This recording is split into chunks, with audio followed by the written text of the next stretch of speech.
जिक्र है कि किसी दूर दराज मुल्क में एक निहायत खूबसूरत शहजादा रहता था। वो इतना हसीन था कि परियों की सरजमीन की परियां और जंगलों की चड़ीलें भी उस पर फिदा थीं। एक दिन शहजादा अपने बाग के महल में बैठा था कि अचानक एक भयानक चुड़ैल नमूदार हुई।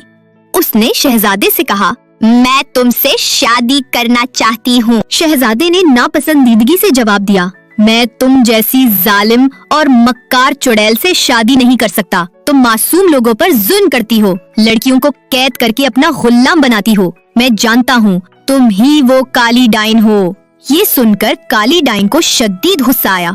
उसने जादू किया और शहजादे को एक घने सुनसान जंगल में भेज दिया। वहाँ उसने शहजादे को एक लोहे के चूल्हे में बंद कर दिया और कहा, अब सिर्फ कोई सच्चे दिल वाली शहजादी ही इस चूल्हे को खोल सकेगी। ये कहकर वो गायब हो गई।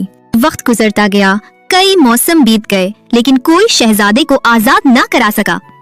फिर एक दिन एक खूबसूरत शहजादी शिकार पर निकली और जंगल में रास्ता भटक गई। उसने बहुत कोशिश की कि महल वापस जा सके, मगर नाकाम रही। शाम हो गई, जंगल में अंधेरा छा गया और वो डर गई। अचानक उसे एक रोशनी दिखाई दी और एक दिलकश आवाज सुनाई दी, मेरी मदद करो। आवाज ने कहा, ए नेक दिल शहजादी, अगर तुम मुझे इस चूल्हे से आजाद करोगी तो मैं तुम्हें जंगल से निकलने का रास्ता दिखाऊंगा। शहजादी ने हिचकिचाते हुए हाँ कर दी। चूल्हे से एक हाथ बाहर निकला जिससे एक सुनहरी रोशनी फैली और जंगल में एक रास्ता बन गया। शहजादी ने शुक्रिया अदा किया।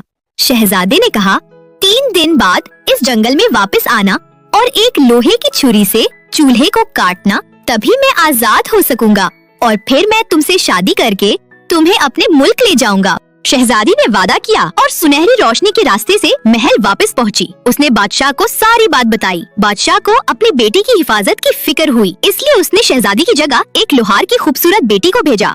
वो लड़की सारा दिन चूल्हे को छुरी से खर्चती रही, मगर कोई असर न हुआ।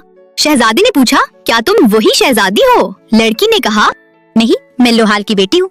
चूल्हे से आवाज आई, जाओ असल शहजादी को लेकर आओ, वरना तुम्हारे मुल्क पर एक हौलनाक तूफान आएगा।